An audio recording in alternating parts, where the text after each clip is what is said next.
Olá, Senhor Luiz, olá a todos. Vamos aqui para mais uma live.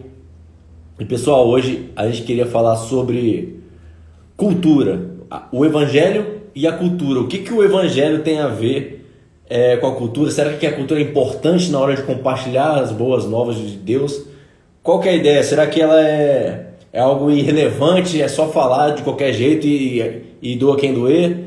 O quão importante é nós sabermos a cultura, adaptarmos a cultura, até que ponto nós podemos ir nessa adaptação cultural para que haja uma identificação, mas sem perda de identidade, né? Então, nós queremos falar exatamente sobre isso. É o que nós temos falado aí durante esses últimos dias.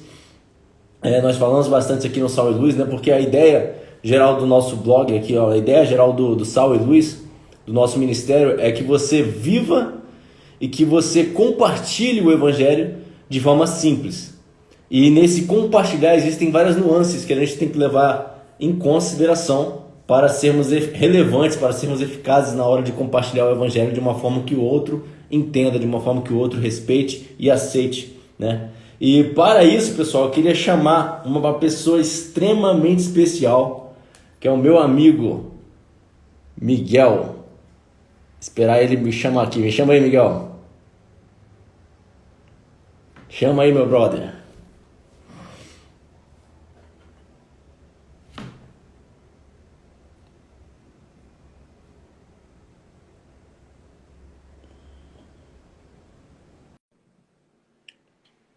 Agora vai.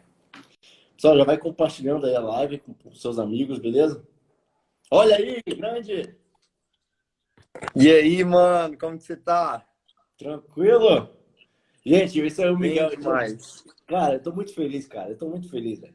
Pessoal, o Miguel é um dos meus amigos de infância. É papo de 8 anos, 9 anos. Depois a vida fez assim com a gente, ó. Cada um foi para um canto e perdemos completamente contato, né? Até que um dia desses aí a gente. Não sei nem se eu te achei, você que me achou, acho que foi eu que te achei. Postou alguma Hum, coisa assim, eu, caraca, eu conheço esse cara aqui, o Miguel. Eu fui lá, adicionei, e a gente retomou. E vai retomar mais agora o contato aí por diante, se Deus não, quiser. mano, eu tô muito feliz mesmo, mesmo. A gente, pra quem ainda não sabe, eu e o Nicolas, a gente tinha uma banda. A gente tinha 8 anos de idade, a gente tinha uma banda, chamava MGM. A gente não sabia MG. tocar, não sabia cantar, não sabia fazer, mas tinha uma banda. Que Era só o tempo sonho. massa, mano. E a gente tava até comentando agora um pouquinho do tanto que Deus foi gracioso com a gente, né? Da gente hoje tá amando o Senhor, servindo a Jesus e se reencontrar agora nesse contexto aí. Louvado seja Deus, mano. Pois é, cara. Queria que você se apresentasse, Miguel. Falasse aí, cara. O pessoal que aí que não te conhece ainda. Legal. Bom, gente, prazer, é uma honra estar com vocês aí que acompanham o blog do Sal e Luz, o trabalho do Nicolas, da sua esposa. Meu nome é Miguel, eu sou missionário em tempo integral. Estou servindo aí há pouco mais de 10 anos em missões, mas desde 2016 em tempo integral. Fui para a África do Sul, lá nasceu o nosso projeto chamado Missão em Movimento. Esse projeto nasceu no contexto Collard, que a gente fala, né, trabalhando com uma comunidade chamada Evian Park, lá na África do Sul, sob a liderança de um pastor nigeriano chamado Fula. E aí, a partir disso, a gente começou a discipular alguns adolescentes, algumas crianças lá da região, a despertar eles um senso de liderança, de responsabilidade. E logo depois desse tempo, quando eu visitei alguns outros países, alguns lugares, acho que a gente pode falar um pouco mais disso, mas voltando para o Brasil, me veio no coração, né, esse desejo de levar jovens também para ter uma experiência em outro lugar, uma experiência transcultural e tudo mais. E aí foi quando nasceu a nossa escola de missões, né? A ideia de se vamos levar missionários para outros lugares, eles têm que ter preparação, têm que ter treinamento, né? E aí nasceu a nossa escola. Hoje a gente está indo para a nossa quinta edição da Escola de Missões. As primeiras edições aconteceram lá na África do Sul. Essa última foi no Sertão Nordestino e agora a próxima também, em janeiro. E, além disso, a gente serve igrejas locais, temos trabalhos de discipulado, aulas, ensino. Tem sido uma honra servir o Senhor nesse mundo missionário. Bom, cara. E como que cresceu esse teu despertado, seu chamado especificamente para ser missionário e evoluir assim, vamos dizer, se comprometer a um nível mais profundo a ponto de ser missionário em tempo integral aí? Legal, mano. Eu acho que são diversos fatores, né? Uma série de fatores. Eu acho que um deles, claro, é o envolvimento com a igreja local, né? A gente ser despertado a estar servindo a igreja local, a estar se dispondo ao serviço e o desenvolvimento do ministério na igreja local. Como isso é importante? Eu não acredito que é possível a gente se desenvolver ministerialmente para missões se antes a gente não ser percebido na nossa própria comunidade local. E aí, junto a isso, eu fui, acho que um produto de grande incentivo. Tenho, né, um pastor DJ, que desde a minha adolescência me incentivou muito em missões, que é algo que às vezes falta muito em algumas comunidades, né? Acaba que missões se torna meio que um departamento da igreja, ao invés É de o ser ministério, né? Ele deixou de ser a razão de ser da igreja, né? Passou a ser delegado para alguns que tem um chamado mais específico, né? As pessoas acabam que esquecem que a exatamente. missão da igreja é total, de toda a igreja, Exatamente, né? mano. Exatamente. Então, eu acho que assim, eu fui muito privilegiado. Eu fui agraciado de ter uma liderança que me incentivou, que me impulsionou a desejar missões. E aí, junto com isso, claro, veio a preparação, que é algo que eu acho imprescindível para quem quer Sim, servir o com reino do certeza. Senhor. Então, fazer o seminário, estudar, passar por um turno de preparação acabou também gerando amadurecimento, né? Para poder tá servindo no campo e, inclusive, tá desmistificando algumas ideias que a gente tem acerca de missões, como, por exemplo, mesmo isso que você citou, né? Você falou assim sobre a questão do chamado, né? Às vezes eu percebo muito que nas andanças que a gente vai pela vida, que os jovens hoje, nesse movimento missionário recorrente que tem acontecido, né, com esse certo despertar dos últimos anos, parece que há uma grande expectativa um tanto mística, assim, né, acerca de um chamado, como se a gente fizesse um culto de missões e no final nós fizéssemos um apelo com o qual aquele movimento dele na frente ali, ele estivesse quase como que declarando qual é o seu chamado, e parece Sim, que há quase uma certa idolatria, a algo meio místico, assim, como se eu precisasse saber se eu tenho que ser chamado para isso ou não. Quando, na verdade, na escritura a gente não tem muita base, né, para pensar dessa maneira. Então, eu acredito que muito mais do que uma experiência única em um dia X ou Y para servir em missões, eu acho que é uma caminhada, uma jornada com o a gente Senhor, de costuma. amar o Senhor, de amar a Escritura, e isso automaticamente frutificar em um amor pelo próximo e por missões, né? É natural, né, cara? Você tem uma vida ali dentro de si, cara, e naturalmente você vai transbordar essa vida. A gente costuma dizer que Deus ele não envia missionários, ele muda de endereço. Tipo, eu já conheci, infelizmente, né, alguns casais que pensam assim: ah, não, eu tenho um chamado de missões. Um dia Deus vai direcionar. E fica parado, não faz nada na igreja local, não contribui na igreja Exatamente. local, não é atuante Exatamente. ali, e acha que se não é atuante aqui, ela acha que vai ser atuante em outro lugar. Não vai ser, né? Sim. Porque Deus só vai pegar alguém que já está trabalhando aqui e mudar o Uhum. endereço dessa pessoa para Uhum. ser atuante em outro lugar.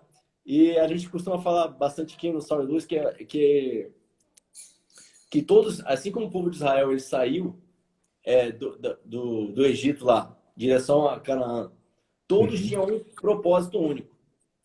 Dentro desse propósito único, né, que era chegar na Terra Prometida, existiam aqueles que cuidavam do couro, existiam aqueles que construíam tendas, existiam os levitas que cuidavam da tenda da consagração, existiam as pessoas que cuidavam dos animais, enfim. Dentro do chamado geral, existiam chamados específicos. E Uhum. da mesma forma, eu acredito que todo mundo nasceu para conhecer a Deus e fazê-lo conhecido. Uhum. Como você vai fazer isso, meu irmão? Aí, na sua profissão, é onde você estiver. É onde você estiver, né? Uhum. É o que você falou, é um chamado integral para todos os cristãos espalhar a glória de Deus para que ele seja glorificado. Amém, mano. Sensacional, É cara. isso mesmo. Amém. Glória a Deus. Essa E palavra essa, aqui. e essa, Pode falar. essa, essa preparação que vocês têm aí para no caso, para o Ministério Transcultural, né? Que Uhum. exige realmente uma preparação mais específica, né? Uhum.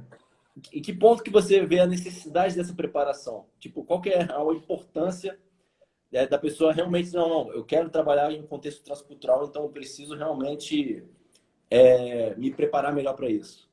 Uhum. Legal. Não, excelente, mano, excelente. Quando a gente pensa em contexto transcultural, hoje em dia, principalmente, a gente já vai pensar assim, aprender o idioma, conhecer um pouquinho mais da cultura, tentar se adentrar com as notícias do local onde a gente quer ir e tudo mais. E tudo isso é importante, tudo isso é fundamental. Inclusive, na nossa escola de missões é um assunto que a gente toca bastante, a gente dedica praticamente uma semana, né, da nossa escola para falar sobre antropologia missionária e tudo mais.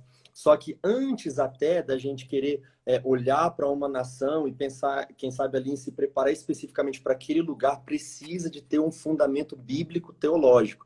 Então, eu acho que é imprescindível para quem quer se envolver com missões ter um preparo bíblico, conhecimento bíblico, teológico, conhecer boas escolas, escolas sérias, credíveis, seminários bons, sérios, para estarem se preparando nesse sentido, né? E aí um segundo momento, claro, é se preparar para, se caso, né, já tem um lugar específico para se ir. A filhinha. Ela tá desligando a luz aqui direto ali. Oh, meu Deus, coisa, ela quer participar, coisa linda. E aí, no segundo momento, mano, aí é a preparação, que já vai pegar um pouquinho mais aí o estudo das culturas, saber como transmitir o evangelho e tudo mais, né? Que eu acho que, inclusive, é um tema que a gente vai estar abordando mais hoje, né? Falando sobre essa relação aí de evangelho e cultura. A gente tem um curso de missões, né, que a gente fez baseado no Perspectivas. Não sei se você já ouviu falar. Conheço. Então, aí a gente pegou a ideia geral do Perspectivas, né, e a gente adaptou um curso para a igreja local que a gente servia lá em Foz do Iguaçu, né? A gente fez duas turmas e formamos uma liderança para passar à frente o curso. Uhum. E agora a gente montou a primeira turma online. Vai terminar nas próximas 2 semanas a primeira turma online com 10 aulas. E aí a gente viu exatamente essa necessidade de que antes de falar de barreira cultural, antes de falar dessas partes de como compartilhar em si, a gente precisa de uma base bíblica forte, né? E as pessoas pensam, mas a Bíblia não fala sobre missões. Cara, não vai ter essa palavra missões, mas a Bíblia é missões pura. É Deus espalhando a glória dele, cara. É Deus mexendo nos pauzinhos da história. É Deus mexendo nos pauzinhos em todos o Antigo Testamento, o Novo Testamento, com um único propósito, dele espalhar a glória dele para receber glória de todas as nações e restaurar tudo por meio do seu próprio filho. Com certeza. Isso, com certeza. Isso aí que você pontuou é muito legal. Sobre a questão de missões, né? Você falou assim, né? A palavra missões, ela não aparece na Bíblia. É verdade. Essa palavra, a origem dela é latina, né? E a Bíblia foi escrita em hebraico, em grego. Esse termo, missões, ele foi cunhado lá no século XVI, por Inácio de Loyola. Mas ele é só uma transliteração do que a gente encontra em outras palavras na Escritura, como, por exemplo, a mais comum delas é apostelen, ou pepsantos, né? Do grego, que quer significar exatamente envio. Envio, nada além disso. Tem algumas versões, algumas traduções brasileiras, né, do português, usam um texto lá em Atos 12, usam a palavra missão, mas a palavra original dela lá é diaconia, que é o serviço ao Senhor, né? Mas eu acho que assim, a gente não precisa talvez procurar uma etimologia de uma palavra ali para entender que o âmago de toda a escritura ele está em torno de missões e exatamente dentro daquilo que você falou, né? O Senhor ele nos criou com esse projeto, com esse propósito máximo. Nosso fim é glorificar o Senhor, é gozar do Senhor, é nos deleitarmos no Senhor, né? Só que para isso nós precisamos conhecê-lo e para que mais pessoas possam conhecê-lo, nós precisamos pregar o Evangelho. Então, ainda que missões não seja a tarefa principal da igreja, porque a tarefa principal da igreja é adorar, é louvar, é glorificar o Senhor, é cultuar, para que possa haver o culto, para que possa haver a glorificação, é necessário que as missões aconteçam, né? Então, a gente faz parte desse trabalho que foi progredindo na Escritura. Nós somos parte, nós somos uma continuação disso, né? Sim, a gente é participante da missão, né? Que a missão é dele, a missão é dele. Né? A missão é dele e ele nos convida a participar com ele da missão, né? Fantástico, cara. E nesses anos todos aí, cara, que você tem atuado lá na África do Sul, cara, quão importante é essa adaptação que você viu, focando agora para o tema da live, né? Que a gente já fundamentou bem aqui. Tem algum caso engraçado que você viu ali, um caso interessante, ou então quão importante é essa adaptação cultural na hora de transmitir a mensagem do evangelho? Será que a nossa cultura ela é a certa na hora de não, a minha cultura é a certa, então para você ser cristão, você tem que ir na igreja que nem do jeito que eu vou para a igreja. O culto tem que ser do mesmo jeito que na minha igreja é. Tem muitas pessoas que têm até vontade de compartilhar o evangelho, mas elas têm esse preconceito, né? E acaba que isso é uma verdadeira barreira na hora de compartilhar o evangelho. O que você pode contribuir para a gente aí? Sim, mano, com certeza. Acho que você tocou em pontos muito chaves e que são bastante trabalhados no nosso senso comum, né? A nossa ideia acerca de missões. Por exemplo, você citou rapidamente assim, nessa ideia assim, vamos fazer um evangelismo. Aí o nosso evangelismo é mais ou menos assim, chamar a pessoa para ir na nossa igreja, né? É, E aí, na verdade, então, aí não foi um ato evangelístico, né? Na verdade, a gente convidou a pessoa para estar participando de um culto que já é a reunião daqueles que já são, né, convertidos, crentes. É sim. claro que Deus usa também desse meio para alcançar pessoas, mas a gente precisa, às vezes, ter um entendimento melhor de como evangelismo e missões trabalham, principalmente nessa questão de barreiras culturais, né? Quando você citou, por exemplo, essa questão de experiências e de como transmitir o evangelho para aquele lugar, se a minha cultura é mais certa que a outra, a gente precisa quebrar vários paradigmas, eu acredito, né? Ao se falar de cultura, por exemplo, mano, ainda é muito comum, muito difundido no senso comum, essa ideia de ter uma visão quase dialética, assim, de cultura, como se... e isso vem da própria etimologia da palavra cultura, né? Quando a gente diz assim, nossa, essa pessoa, ela é culta, né? Quando a gente fala que uma pessoa é culta, a gente quer dizer que ela recebeu uma educação formal, que ela tem um vasto conhecimento, senão ela é uma erudita, e isso não se divide só no campo, talvez ali, do pensamento, né, da ideia, do conhecimento, da epistemologia, que seja, de uma pessoa culta e da pessoa inculta, né? Não só isso, mas isso acaba refletindo em outras áreas. Por exemplo, se a gente coloca aqui uma música clássica e um funk brasileiro e perguntar qual música é culta, naturalmente a resposta vai ser a música clássica, né? Então, em todos esses últimos séculos, houve uma certa diferenciação errada do que é cultura e do que não é cultura, de modo que acabou gerando um aspecto muito etnocêntrico nas pessoas, até de um modo intrínseco nelas, sem que elas percebam ou pensem nisso, e isso afeta missões de uma maneira assim inexplicável, inexplicável. E quando a gente pensa em missões, carregando todas essas pressuposições, esses pressupostos errados sobre cultura que a gente tem, né, reflete no momento de transmitir a mensagem, que é exatamente o que você citou. Quando nós vamos pregar o evangelho, a gente tem uma informação, certo? Nós temos uma mensagem. Mas essa mensagem, ela é a certa, ela é verdadeira, mas ela não termina aqui no Nicolas, que é quem vai pregar essa mensagem. Ela precisa alcançar a pessoa que vai ouvir a mensagem. E para isso, né, para chegar nessa pessoa, tem um caminho, que é o momento que a gente chama de decodificar a mensagem, transmitir a mensagem. Às vezes, a maneira como o Nicolas transmite a mensagem chega no ouvido da pessoa de uma outra maneira. E não é nem às vezes pela mensagem não está sendo pregada de uma maneira fiel ali, mas às vezes por desconsiderar a cosmovisão do outro, o pensamento do outro. E aí, junto com isso, trazer as nossas ideias do que é missões e de como deve acontecer, porque naturalmente a gente traz isso para a nossa realidade. Vou dar É alguns uma exemplos mala para tentar. invisível, né? Todo mundo é Exatamente. um pouquinho etnocêntrico ali. Você bota isso em cima da mensagem que você quer transmitir. É isso aí. Exatamente, exatamente. Eu vou tentar dar alguns exemplos para não parecer que a gente está abstrato demais, né, nessa conversa. Olha só, lá na África do Sul, no primeiro ano que eu cheguei lá, em 2016, eu comecei a servir uma igreja e estava lá, né, curioso, aprendendo o idioma, o inglês, eu não sabia na época. E aí, num dado culto, a esposa do pastor estava lá na frente, ou lá no fundo, ela pediu para eu contar quantas pessoas tinha lá naquele culto. Eu fui, contei para ela e fiz um número assim, né, de quantas pessoas tinha. Ela olhou para trás e falou assim, E ela fez esse gesto aqui. Ela fez esse gesto. Na hora, eu olhei assustado, assim, né, mas eu já engoli seco, disfarcei, dei um sorrisinho assim para ela, um joia, né? Assim, tá tudo bem. Mas é um exemplo bem simples, mas já mostra essa parada que a gente está querendo aqui exemplificar, da gente ter uma mensagem, ter que transmiti-la e saber como pode ser diferente a maneira como a pessoa vai associar. E aí, qual que é o lance? Aqui no Brasil, esse sinal aqui, ele é muito feio, né? Ele é Pejorativo. obsceno. Pejorativo, mas lá na África do Sul, não. Lá na África do Sul significa que um lugar está cheio. ou que você está cheio. Tudo que remete a cheio. É o que Assim, o que a gente faria assim, né? Exatamente. É o que a gente faria assim, só que lá é assim, que quer dizer cheio.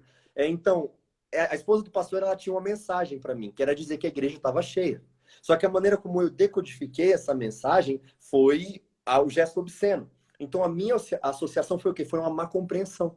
E é isso que acontece diversas vezes quando nós vamos pregar o evangelho, quando a gente desconsidera a cultura do outro, quando a gente age de maneira etnocêntrica. Quer ver alguns outros exemplos?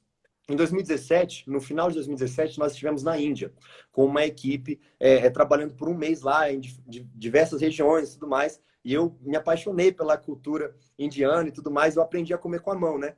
E lá na Índia, você come com a mão direita Mão e com a mão direita só. esquerda, e você se limpa das necessidades e tudo mais, né? Lá não tem papel higiênico, você lava mesmo, né? E aí, quando eu voltei para o Brasil, eu estava assim, né, empolgado com essa minha experiência na Índia, e eu falei, eu vou continuar comendo com a mão aqui, para ver como vai ser a reação das pessoas, né? Dos meus amigos, da galera, tudo. E eu ouvi diversas frases, coletei diversas frases, no sentido assim, voltou aos tempos da caverna agora para comer com a mão? Ou então, dizendo assim, você vai pegar uma doença, sua mão está cheia de bactérias.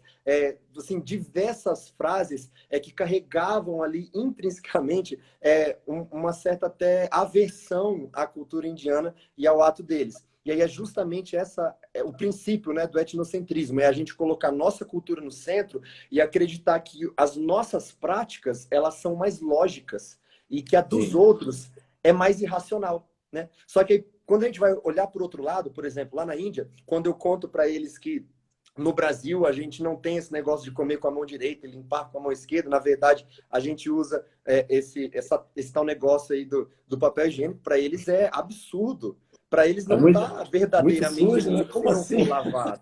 Tá compreendendo? E isso Sim. cabe, mano, em diversos outros exemplos. Por exemplo, em alguns lugares da Ásia, carne de cachorro é uma iguaria. Aqui no Brasil, carne de cachorro é membro de uma família. Lá na Índia, enquanto vaca aqui pra gente é o churrasco, lá a vaca é sagrado, né? Então, essas certas barreiras culturais, se a gente não tiver um mínimo de consciência, que a gente chamaria de relativismo cultural, para lidar com o outro, a gente pode estar construindo uma grande barreira na pregação do evangelho, e pior que isso até, fazendo um desserviço. E aí nisso eu quero até Sim, é dar um... isso aí. Pode até gerar mau testemunho se você não entender o que aquela cultura vai associar com aquela prática que você está fazendo, né?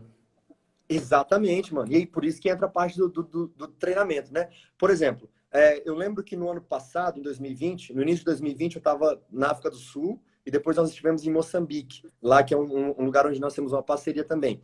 E aí, quando eu retornei para a África do Sul, foi bem na semana que aconteceu aquele evento, né, do Descend, aquele evento bem grande que teve, né, no estádio e tudo mais.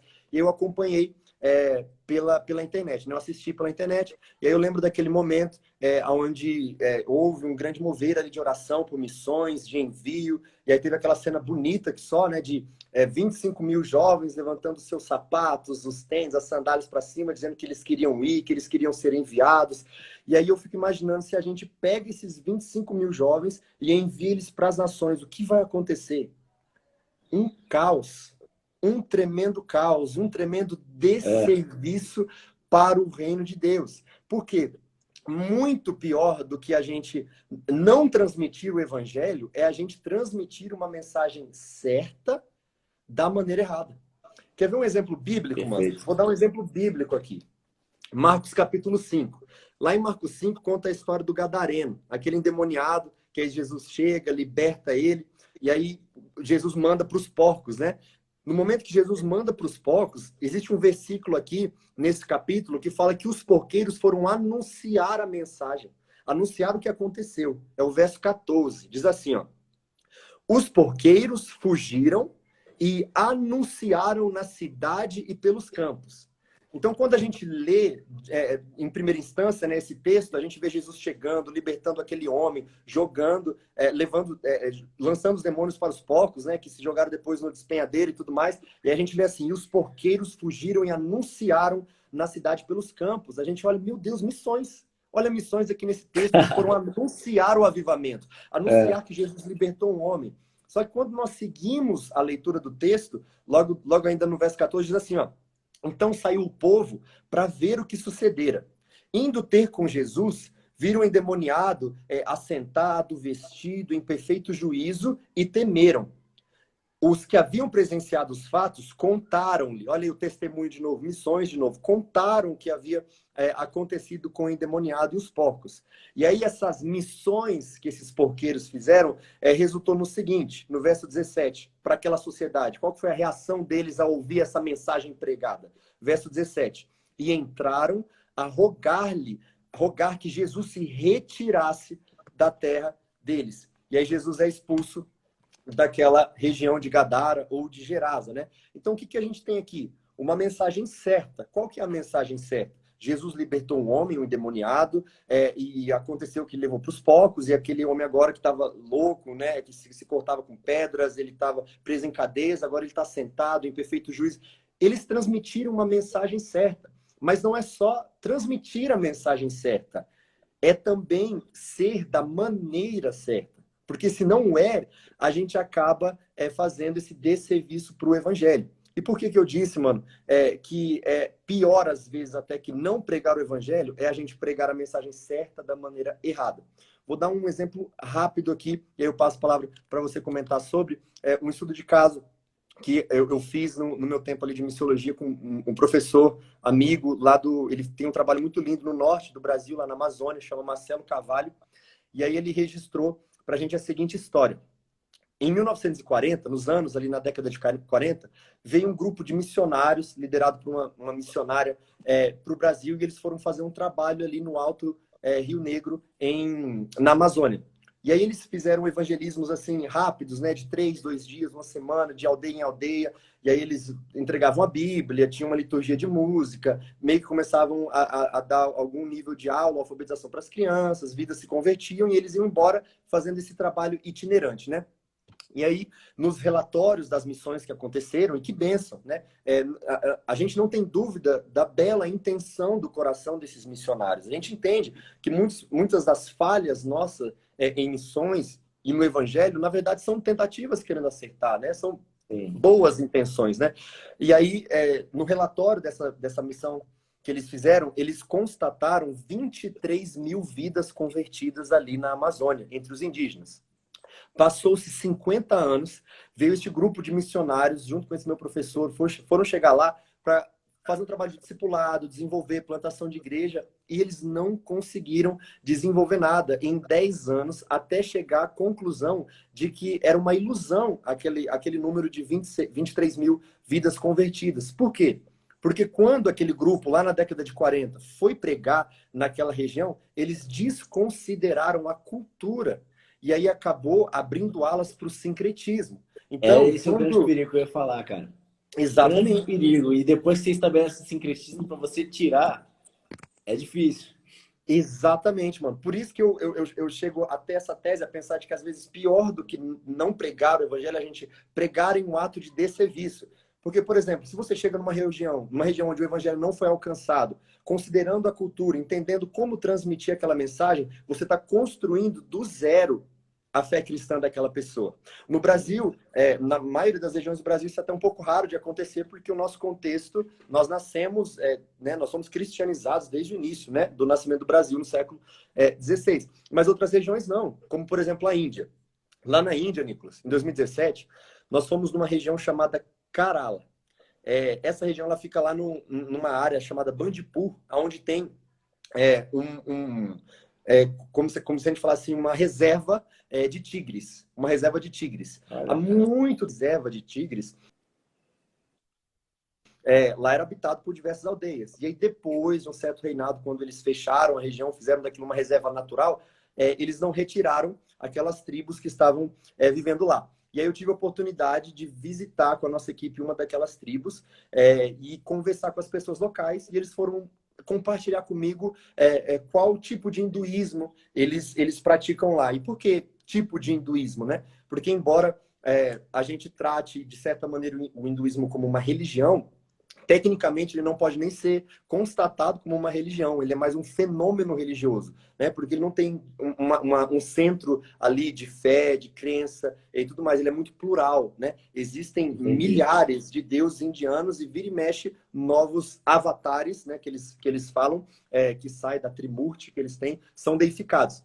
E esse foi um caso lá desse lugar, mano. O que aconteceu? Tava trocando ideia com uma pessoa local de lá e ela me contou qual que foi a origem do Deus Tigre. Lá eles adoram o Deus Tigre. E a história é mais ou menos o seguinte. Há muito tempo atrás, durante a noite, né, eles ouviam certos barulhos lá na região da tribo e tudo mais, e quando acordavam, encontravam pegadas de tigre. Até o dia que uma criança desapareceu da tribo. E aí, quando eles foram encontrar, já encontraram ela morta, despedaçada, e descobriram ali que foi um ataque de um tigre. O que eles entenderam? Eles entenderam que o tigre era provavelmente uma força ali impessoal de um deus que estava irritado com a região porque eles não estavam o adorando. Então, eles foram, construíram ali um templinho, colocaram as funções, como ligar ali hereditariamente a Trimurti deles, e deificaram o tigre, né? Se tornou o deus tigre e começaram a adorar o tigre. Beleza. Por que foi importante demais essa conversa e eu ter entendido qual é a cosmovisão deles e principalmente nessa relação homem e Deus, né? Qual que é a relação homem e Deus do cristianismo? É uma relação de amor, de soberania e de amor entre Deus e o homem. Deus amou o mundo. Mas qual que é a relação Deus e homem lá nessa região onde eu estava, onde Deus é tigre? É uma relação de medo. Eles adoram para que não sejam punidos. Eles prestam louvor e adoração a essa figura que foi deificada do tigre para que mais crianças não morram na região. Tá entendendo? Então, como Entendi. que a gente chegaria lá para apresentar um evangelho de amor, sendo que a base da cosmovisão deles para a relação Deus e homem não é amor, mas medo. Tá entendendo? Você tem que ir Então, por esse não é caminho aí. exatamente. Não seria começar com Deus é amor, seria começar com a história do pecado, com a queda, para que se entenda a relação que é construída entre o homem e Deus. Então, existem diversas maneiras da gente abordar o evangelho, da gente iniciar a pregação do evangelho numa região. Caso contrário, se a gente não fizer isso, a gente está correndo um grande risco de ser um produtor de sincretismo religioso aonde a gente vai, né? Cara, sensacional, cara, sensacional. A gente teve um contato com um missionário que ele contou uma história. Um dia pra gente, ele tava numa tribo no Amazonas, né? E ainda falando sobre o sincretismo. E aí, nessa tribo, eles tinham o hábito de sempre acordou, mergulha, né? Mergulha no rio, que era magia, tem esse negócio que vai dar, trazer vida e tudo mais. E aí eles tinham esse hábito, né? Aí ele falou, aí depois de um tempo já trabalhando com a comunidade, teve suas primeiras conversões. E aí, como é que ele ia batizar esse pessoal, cara? Se ele batiza esse pessoal por imersão, eles iam confundir, eles iam achar que era a força da magia deles que ia trazer vida, eles iam confundir essas coisas, né?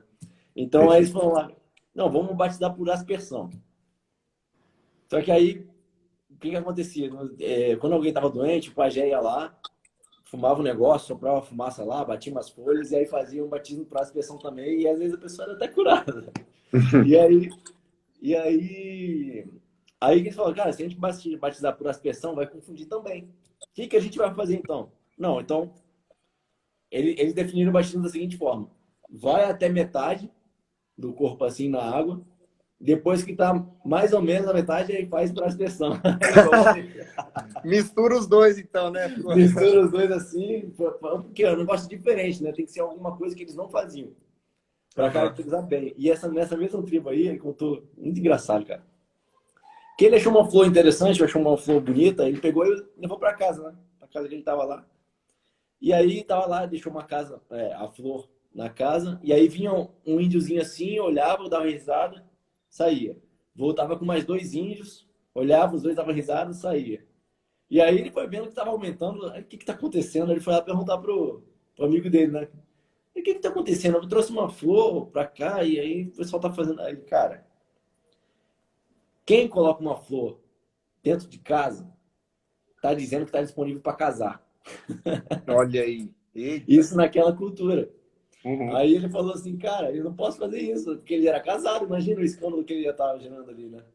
Aí ele foi lá Hum. pô, ok, nessa cultura eu não posso fazer isso de jeito nenhum, não posso trazer uma flor pra dentro de casa. Isso é uma coisa que a gente tem que saber, tem que conhecer a cultura justamente para não causar um escândalo, justamente para não fazer, como você falou, um desserviço, né, Uhum. para o reino. Com certeza, mano.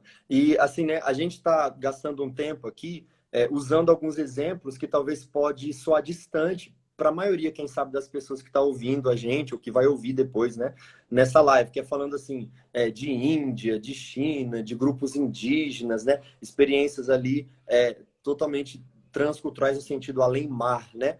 Mas eu queria trazer isso para perto também, né? Para você que está ouvindo a gente, que vive numa cidade, no meio urbano, que está aqui no Brasil e tudo mais. Missões transculturais, ela, principalmente no mundo de hoje, globalizado que a gente vive, ela, de certa maneira, ela é bem presente também na cidade. Embora a gente chame isso de intercultural, por que que há elementos transculturais que atravessam a cultura, né? É naquilo que nós chamamos de tribos urbanas. É, principalmente após aquele início ali, né, de globalização e de massificação da informação, né, acabou se fragmentando de novo. Então, hoje, você tem diversos grupos no mesmo lugar. Então a gente não precisa nem pensar só numa cidade, talvez na faculdade que você estuda, você que está me ouvindo, ou na escola que você estuda, existem diversos grupos. Tem ali o grupo dos cosplayers, tem o grupo da galera do futebol, tem o grupo dos doramas, que eu descobri há um tempo atrás que é de série coreana, né? Enfim, tem diversas tribos urbanas que elas se juntam por gostos musicais, por cursos em comuns, jogos, estilo de roupa, comportamento, o que quer que seja. E para que a gente transmita o evangelho de uma maneira também eficaz para esses grupos urbanos que estão inseridos no nosso meio, sem pensar em viajar além mar para outro lugar, a gente precisa também de ter tanto base bíblico-teológica quanto também conhecimento e preparação cultural. E aí eu vou citar dois termos técnicos que a gente usa, que são ferramentas boas, né, para a gente usar para isso. Uma se chama visão ética e outra se chama visão êmica. O que significa esses dois termos, né, visão ética e êmica? A visão ética, mano, é o seguinte: imagina só a gente andando na rua e aí a gente se depara ali com uma pessoa, talvez toda de preta, com um monte de tatuagem, brinco para todo canto, aquele estilo bem roqueiro assim. Às vezes é muito natural a gente olhar e já dar um estereótipo do que aquela pessoa é. Ou então a gente vê uma pessoa ali mais no ramo skatista, de todo largado, daquele jeito. A gente já cria todo um histórico de como aquela pessoa deve ser, como ela deve se comportar, quais as gírias que ela deve usar e tudo mais. E nós já estipulamos um estereótipo de como aquela pessoa é. Essa é a visão ética. Ética porque ela é uma visão de fora, né? A visão ética é eu olhando o outro. E essa Entendi. não é a melhor abordagem para a gente em missões. A melhor abordagem, na verdade, é êmico-teológica, que eu vou chegar lá. Mas o que é a visão êmica? A visão êmica é a visão de dentro. Então, é a gente cuidar. Isso é uma prática que todos nós precisamos fazer. Por quê? Porque naturalmente a gente já vai olhar para a pessoa, já vai julgar, já vai fazer juízo de valor.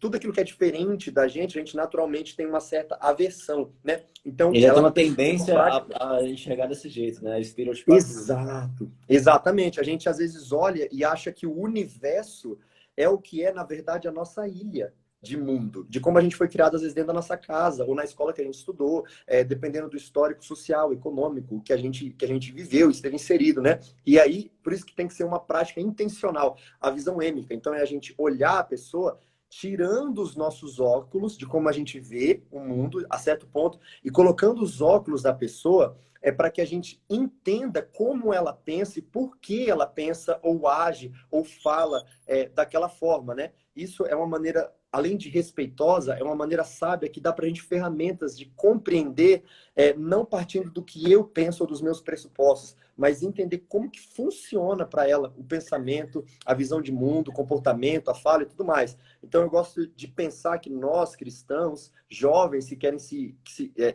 estar inseridos em missões, a gente precisa tirar a nossa capa do evangelicalismo, né? Ou daquele gospelmente correto, para que só vai enxergar a cultura nos padrões da nossa própria comunidade de fé. Meio que assim, se não for uma parede preta, se não for 3 músicas rápidas e 2 devagar, ou se a música não for 15 minutos com a mesma Ah, frase, ótimo. não funciona, né? Então não é muito É, evangelismo. E a verdade é que se a gente ter essa visão, além de ser uma aculturação negativa, né? Porque praticamente a gente impor um modo ali que a gente crescer o melhor, ele não é frutificador, né? Então eu acho importante para quem está nos ouvindo pensar nisso e tentar enxergar a necessidade também no meio que a gente vive, né? No meio urbano, na sociedade que a gente está. com certeza, cara. E se a gente tiver essa visão respeitosa e pensar inserido naquela comunidade, naquela tribo ali, né? O evangelho ele vai ficar mais, vamos dizer que aceitável, né? Uhum, Porque a pessoa que está recebendo a mensagem, ela vai associar que ela não precisa deixar a sua cultura para ser cristão. Porque a gente acredita, cara, eu acredito muito que o evangelho está acima de toda cultura, né? uhum, sim. O evangelho, a mensagem em si ela é imutável, imutável, mas a forma não. A forma como a gente Uhum, passa a mensagem, né? Ela é 100% adaptável. E a pessoa uhum, não precisa deixar de gostar de rock para se tornar cristão. Ela não precisa uhum. deixar de gostar de futebol para se tornar cristão. Ela não precisa deixar de ter aqueles gostos ali para se tornar cristão, né? A gente entende que toda cultura existem artifícios caídos que precisam ser redimidos pelo sangue do Cordeiro. Só que a gente entende que como o Espírito Santo vai trabalhar nessa remissão dessa cultura como um todo, ela aí é particular, é particular. É o Espírito Santo tratando na vida de cada pessoa, é o Espírito Santo ministrando a motivação de cada um e assim por diante, né? Perfeito, mano, com certeza.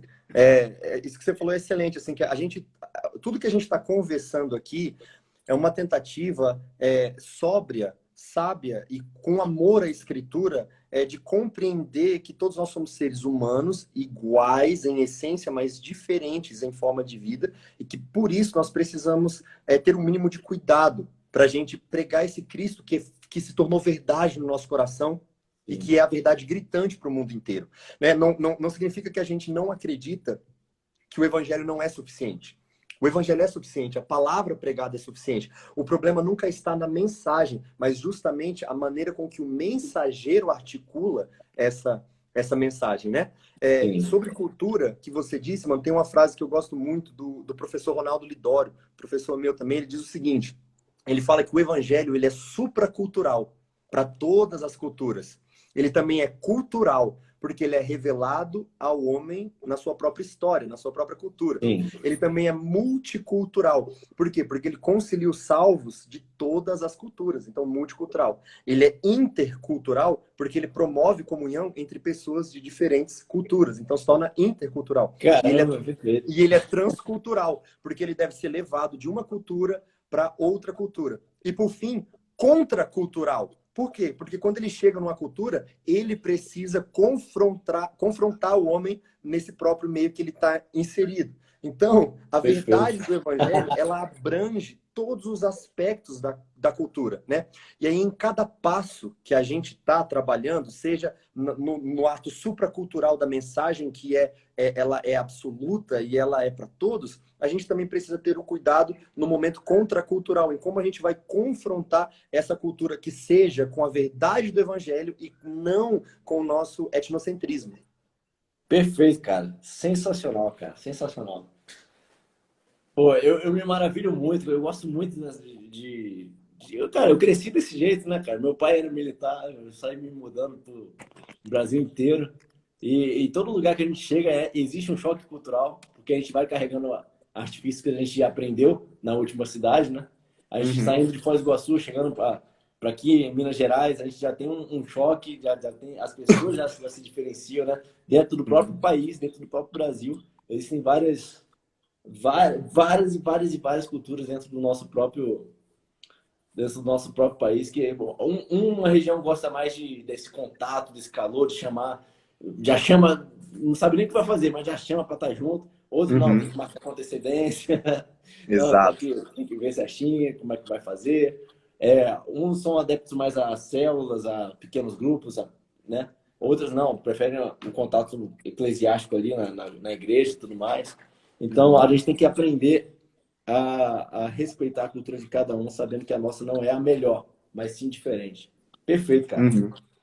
Amém. Isso aí, mano. Pessoal, vamos deixar aberto aí para alguém, se alguém que tiver perguntas para fazer aí, fiquem à vontade, aproveitem, beleza?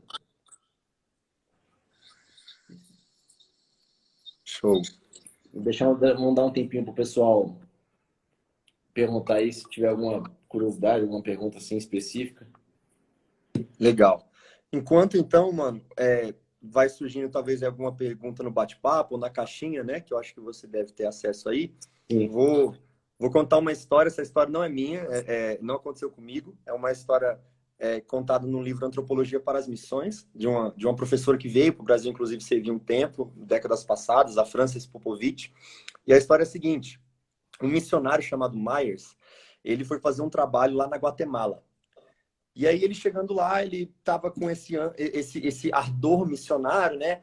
Doido para pregar o evangelho, né? Porque a gente, quando chega num lugar para fazer missão, a gente quer pregar o evangelho, a gente quer falar o plano de salvação. Na verdade, é o que eu espero que ainda seja, né? Porque hoje em dia, na verdade, até mudou muito essa ótica, né? Hoje em dia, na verdade, a maioria das pessoas tem uma visão missionária mais de doar a cesta básica do que pregar o evangelho, né? Não que não seja necessário Mas isso, não né? é completo, né? O Exatamente. Não que o outro não assistencialismo ali. seja necessário. O Ministério de Socorro, Misericórdia, ele é necessário demais, é uma maneira da nossa fé ser percebida, mas a centralidade ainda é a pregação redentiva do Evangelho. E aí, junto a isso, deve vir todo o suporte, todo o amor da igreja no Ministério de Socorro, Misericórdia, e com respostas também existenciais que vai também aí ajudar em todas as questões de fome e de qualquer outra coisa que venha a pegar as pessoas, né? Então, esse missionário estava empolgado para pregar o Evangelho. E aí ele conheceu um índio lá nativo, né, chamado Fabian. Ele adorava o deus Maia, né, o deus Sol. Ele era dos Maias. E aí eles ficaram muito amigos. E esse indígena, o Fabian, convidou ele para subir numa madrugada lá num monte, porque ele queria mostrar algo, uma surpresa para ele, né? E aí eles dois subiram lá, sentaram. E aí na hora que começou a amanhecer o dia, o Fabian foi falando: olha, tá nascendo Deus Sol, o nosso pai. Começou a explicar um pouquinho da tradição para ele, né? E aí ele foi levantar as mãos assim para fazer o rito dele e assim, abrindo um espaço para um estrangeiro de compartilhar a sua tradição. E aí nesse momento o missionário falou: "É agora a minha hora". Ele falou: "Não, não, não, não, Fabiano, deixa eu te contar um negócio. Esse aí não é um Deus, o sol não é um Deus. Deus, ele criou o sol". E aí esse missionário Myers começou a dar uma aula de ciências para o indígena, né? Falando como que é, onde o sol está posicionado, o que ele significa, que Deus, ele quem criou o sol, e começou a dar todo o relato cosmogônico ali, de Gênesis e tudo mais, né? Muito orgulhoso da pregação do seu evangelho. O Fabiano ficou quietinho, missionário, ouvindo tudo. Eles desceram um monte, e desde então, o Fabiano, esse indígena, nunca mais tocou no assunto com o missionário.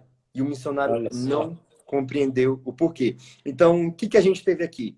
A gente teve uma boa intenção de pregar o evangelho, mas da maneira errada, no momento errado. Ali, ele foi desrespeitoso com a rapaz ali, Sim. o Fabiano, ele estava dando o privilégio daquele estrangeiro conhecer um pouquinho mais sua tradição. O que, na verdade, o missionário precisava fazer, ali não era o momento de confrontar. O que o missionário precisava fazer era anotar, relatar, entendeu? Para ele compreender como que aquela mente funciona e continuar ouvindo, sendo amigo, construindo o relacionamento com ele. E então a gente vê um evangelismo ali que acabou dando muito errado, que a gente estava falando de desserviço, né? Perfeito, cara. Sensacional. A gente tem que realmente prestar atenção e entender a cosmovisão de toda a cultura aí para a gente conseguir ser efetivo na nossa missão, né? Aqui, eu tenho uma Sim, pergunta mano. aqui, o pessoal deixou aqui, ó. É melhor ser um missionário sustentado pela igreja ou autossustentado através da sua profissão? Legal, pergunta muito legal. Mano, seguinte, biblicamente, quando a gente vai olhar, a igreja, ela é a grande enviadora de missionários, né? A cultura das bases missionárias, ela é recente. Ela é do final do século XIX para o início do século XX para cá. E aí, a ideia de base missionária ela é muito positiva. Só que o problema é que, nesse decorrer do tempo, houve uma dicotomia, uma separação entre igreja e base. E aí nasceu essa ideia da gente ser sempre para-eclesiástico, interdenominacional, não querer estar debaixo nem assegurado com nenhuma congregação. Então, quanto ao nosso sustento, quanto à nossa vida, o nosso ritmo, tudo, a gente não quer lidar com a igreja. Nós queremos lidar com a nossa base, ou ministério, ou ONG, né? O que quer que seja. E esse não é o princípio bíblico de missões. O princípio bíblico de missões é em igreja. Ele nasce na igreja, através da igreja. A gente vê lá em Atos 13, né, com a igreja de Antioquia da Síria, que envia Paulo Paulo e e Barnabé, né? Barnabé. Eles enviam. Exatamente. Exatamente. Isso. Então, tem o envio, né, debaixo de um poder eclesiástico, e o fim precisa ser igreja. Então, se o fim das nossas missões não é igreja, não é missão que a gente está fazendo. Precisa partir da igreja e voltar para a igreja e plantar igrejas. Então, quando a gente tem esse princípio e vai aplicar ele para diferentes áreas, ele funciona muito bem. Como nessa pergunta que você fez aí. E as finanças? A igreja precisa se mobilizar para investir em missionários. Então, nós precisamos despertar as igrejas do Brasil, do mundo, para estarem investindo financeiramente nos missionários. Aí eu quero colocar, mas, ao mesmo tempo, o missionário não deve também colocar toda a sua expectativa e confiança apenas na igreja. Eu acho que é sábio do missionário desenvolver, e é por isso que é importante que ele tenha uma formação, quer seja acadêmica ou técnica, ou que ele desenvolva algo para ele trabalhar, levantar recursos, empreender, né, para que ele também possa levantar os próprios recursos e buscar usar desses recursos para o próprio reino. E a gente tem base bíblica, né, para ambos, né? Tanto para o sustento, como Paulo, quando escreveu aos Romanos, né, o tratado ali de Paulo aos Romanos, a razão dele estar escrevendo a Roma é porque ele queria sustento, ajuda, recurso financeiro para ele ir até a Espanha. Ou como ele agradece ao povo de Filipos, aos filipenses, pela oferta que eles estavam dando a Paulo. Agora, por outro lado, quando Paulo chegou em Corinto e não teve esse apoio, ele foi fazer tenda. Né? Então, para isso, nós precisamos estar preparado para ambos. Nós precisamos ser uma igreja mobilizadora para levantar recursos e também desafiar pessoas a investirem, mas também nós devemos também fazer tendas, né? Trabalhar. Então, as duas vertentes devem ser juntas, não contrárias. Perfeito. Nem um nem outro, os dois Isso. concomitantemente ali, né? Isso. Aqui, qual a diferença entre uma igreja missionária para uma igreja missional? Essa é boa. Boa pergunta, excelente pergunta. Tá. Missional é um termo recente, até que surgiu, na verdade, que se difundiu por muitas igrejas. Tem pontos positivos e negativos da visão missional. Qual que é o ponto positivo da visão missional? Ela veio trazendo essa ideia muito boa e verdadeira de que todos nós somos missionários. Né? Isso é uma verdade em certo grau, né? Por que é uma verdade em certo grau? Porque se nós fomos alcançados pelo amor de Cristo e nós ainda não estamos na glória louvando ao Senhor, nós temos que louvá-lo aqui e conduzir mais pessoas também para adorá-lo, para louvar. E aí, para isso, nós precisamos pregar o evangelho. Então, um ponto muito positivo desse viés missional é que ele tirou essa ideia que até longos anos atrás tinha de que o missionário era quase um extraterrestre, né, na igreja. E acabava que ele era quase assim idolatrado quando chegava um missionário, tipo assim, quase um Globo Repórter, né? O que comem, onde vivem, como andam, né? E aí as pessoas, a congregação, ela se via muito distante de missões. Era quase como utópico falar de missões. Então, o ponto positivo desse viés missional foi ter trazido missões um pouquinho para perto, né? De dizer que todos nós somos missionários. Mas qual que é o ponto negativo dessa perspectiva missional? É que nessa ideia de que todos somos missionários, eles enfraqueceram a ideia que nós precisamos fazer missões para aquelas pessoas que ainda não foram alcançadas. Nós precisamos ir para os povos não alcançados, para o PNAs. E aí difundiu-se essa ideia de você é missionário aonde você está. Então, isso é perigoso, cara. Chega a ser até um aborto missionário, cara. Exatamente. A pessoa ela tem no coração e está disposta a pagar um preço a mais ali, só que as pessoas meio que freiam, desestimulam, falam, não, a sua África é aqui, na sua cidade. Exatamente. Não, como se não... Cara, se todo mundo que você conhece fosse cristão, e todo mundo que você pregasse o evangelho para todo mundo que conhecesse, ainda assim haveriam povos não alcançados no mundo. Exatamente. Então tem que ter Exatamente. alguém que vai sair da sua cultura e ir para outra cultura, se preparar para ir intencionalmente, né, para um contexto transcultural e levar o evangelho para aquela região. Exatamente, Nicolas. Esse é o grande tiro no pé do movimento missional emergente aí, que muitas pessoas adotaram. Eu conheço diversas igrejas que trabalham com essa ideia missional, e aí o propósito deles ali, inclusive igrejas boas, né? Eles têm um olhar muito voltado para a própria comunidade. Então, eles têm materiais bons ali para dar discipulado local, eles fazem ali pequenos grupos, eles vão desenvolvendo ali a fé das pessoas na sua comunidade local, e a ideia deles era irem proclamando ali só na região onde eles estão envolvidos, onde faz parte do contexto social deles, né? E aí, junto com isso, vem em paralelo desse trabalho missional, vem a interpretação errônea do texto ali da grande comissão de Mateus 28:19, né, quando diz o ide, né, eles traduzem o id como se fosse no gerúndio o verbo, né, como se fosse indo, né? Então a tradução que eles fazem é indo por todo mundo, pegar o evangelho, ou, né, na versão de Marcos 16, né, de Mateus 28, fazer discípulos de todas as nações. Então eles dizem que por estar no gerúndio, significa que não é necessário exatamente ali um deslocamento geográfico para uma outra nação. É indo, ou seja, enquanto você vai na sua caminhada cristã, no seu contexto social. Missões é aonde você está. Então, na sua faculdade, na sua escola, no seu meio de convívio, indo, enquanto você vai vivendo missões, né? E o grande problema dessa interpretação que acaba casando ali com Atos 1:8, né? Quando Jesus, antes de ser assunto ao céu, fala que nós seríamos testemunhas em Jerusalém, Judéia, Samaria até os confins, é a ideia que você tem que fazer missões primeiro na sua casa em Jerusalém.